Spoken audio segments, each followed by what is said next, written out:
Hello, guys. Let's dive into 7 hilarious moments that actually happened. Once upon a time in 1896, the British Empire was sipping tea and minding its business when Zanzibar got a new sultan who wasn't exactly their cup of tea. The Brits told the new guy, "Sorry, old chap, you're not approved. Step down or we'll be very upset." The new sultan replied, "Number." So, at exactly 9:02 a.m. on the 27th of August, 1896, the Royal Navy said, "Fine, have it your way," and started bombing the palace. They were super efficient. By 9:40 a.m., the Sultan had fled through the back door, his guards surrendered, and the war was over. Duration? 38 minutes. That's shorter than a pizza delivery in traffic. Casualties? Around 500 on Zanzibar's side. British side, 1 sailor sprained his back.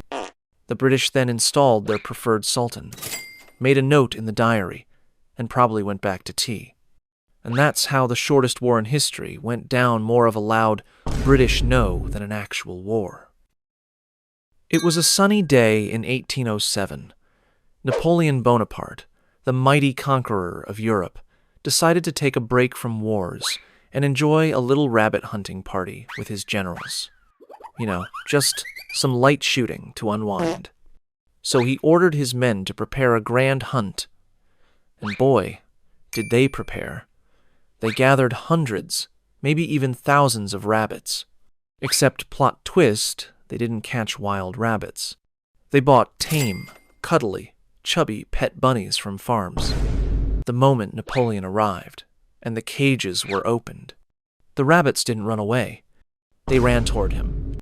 Dozens, hundreds furry little balls of cuteness charging like Napoleon's own cavalry. They thought it was feeding time, not fleeing time. Napoleon tried shooing them. The bunnies kept coming. He ran. They chased him. Generals swung their hats. Bunnies attacked their boots. Napoleon, Emperor of France, defeater of nations, was forced to retreat to his carriage under full-scale bunny assault.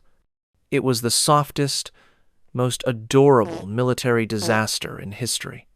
And from that day forward, one thing was clear.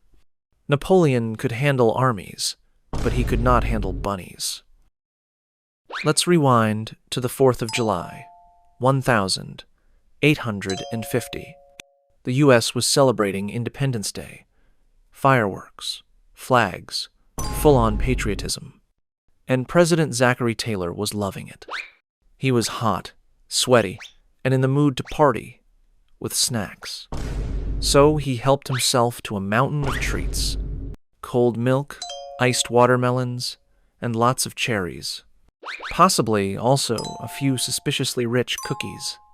What could go wrong? Well, everything. Within hours, the president was sick as a dog. Severe stomach cramps, fever, chaos. Doctors rushed in with cutting-edge 1850s medicine, which mostly meant guessing and hoping. They tried bleeding, purging, and more bleeding. Yes, that was real. It didn't help. 5 days later, Zachary Taylor died. Official cause? Acute gastroenteritis. Unofficial cause? He ate like it was the Last Supper. Some say it was poison. Others say it was just a deadly combo of cherries plus warm milk plus 1800s hygiene. Either way, the lesson is clear. Even presidents can fall to fruit and dairy. So picture this. It's 1828. In Mexico City, things are chaotic. Revolutions, riots, and apparently angry mobs smashing up bakeries. One unlucky French pastry chef-iess, a guy who just wanted to make eclairs and go home, had his shop looted by Mexican officers and rebels. His cakes? Gone. His tarts? Smashed. His dignity? Baked. He demanded compensation from the Mexican government. They said, "No, monsieur, Well, technically they said no in Spanish. So what did he do? He went straight to the King of France, Charles X, and said something like, "Sire, I demand justice for my poor croissants." And the king? He didn't laugh. He said, "Justice shall be served with cannons." And boom! In 1838, France sent warships to blockade Mexico and bomb their ports. Over one French bakery. It lasted a few months, until Mexico agreed to pay 600,000 pesos for the bakery damages. That's one expensive eclair. And voila, that's how the Pastry War happened. A war triggered not by gold, land, or power, but by cake. It's 1932. Australia's farmers have a problem. No, not the heat, not the drought. Giant, angry emus, thousands of them. These overgrown, flightless feather rockets were stomping through wheat fields like they owned the place. So what did the Australian government do? Call in pest control? Nope. They sent the military, with machine guns. Enter Major G.P.W. Meredith, leading soldiers versus emus. And guess what? The emus won. The birds ran too fast. They zigzagged like Olympic sprinters. They took bullets and kept running like nothing happened. At one point, the gun jammed, and the emus just casually walked off, probably laughing in bird language. They even split into strategic bird squads, flanking the soldiers. It was like a feathery guerrilla war. After several weeks, hundreds of rounds fired, and maybe a dozen emus down, the army gave up. Yes, Australia lost a war to birds that can't even fly. The emus kept the land. The farmers kept the trauma. And the army? Probably kept it quiet in their resumes. In the Middle Ages, Europe had some creative ideas about justice. You know, burning witches, trial by fire, and sometimes putting animals on trial.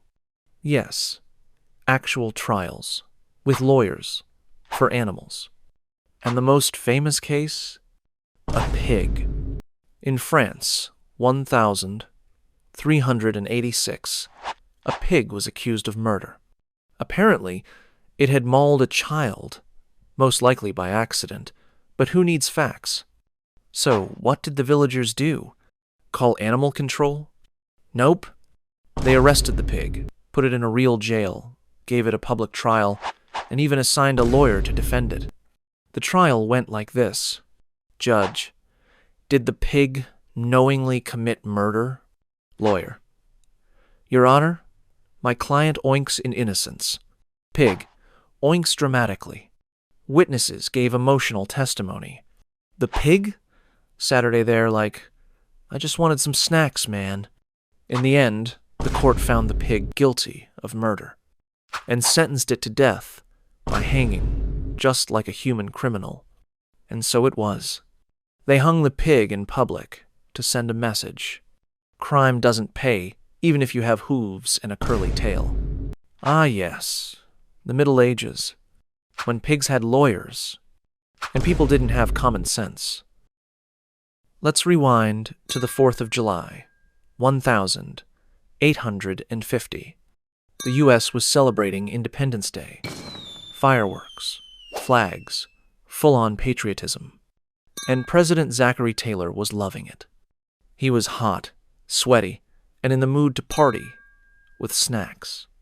So he helped himself to a mountain of treats. Cold milk, iced watermelons, and lots of cherries. Possibly also a few suspiciously rich cookies. What could go wrong? Well, everything. Within hours, the president was sick as a dog. Severe stomach cramps, fever, chaos. Doctors rushed in with cutting-edge 1850s medicine, which mostly meant guessing and hoping. They tried bleeding, purging, and more bleeding. Yes, that was real. It didn't help. 5 days later, Zachary Taylor died. Official cause? Acute gastroenteritis. Unofficial cause? He ate like it was the Last Supper. Some say it was poison. Others say it was just a deadly combo of cherries plus warm milk plus 1800s hygiene. Either way, the lesson is clear. Even presidents can fall to fruit and dairy on a hot day.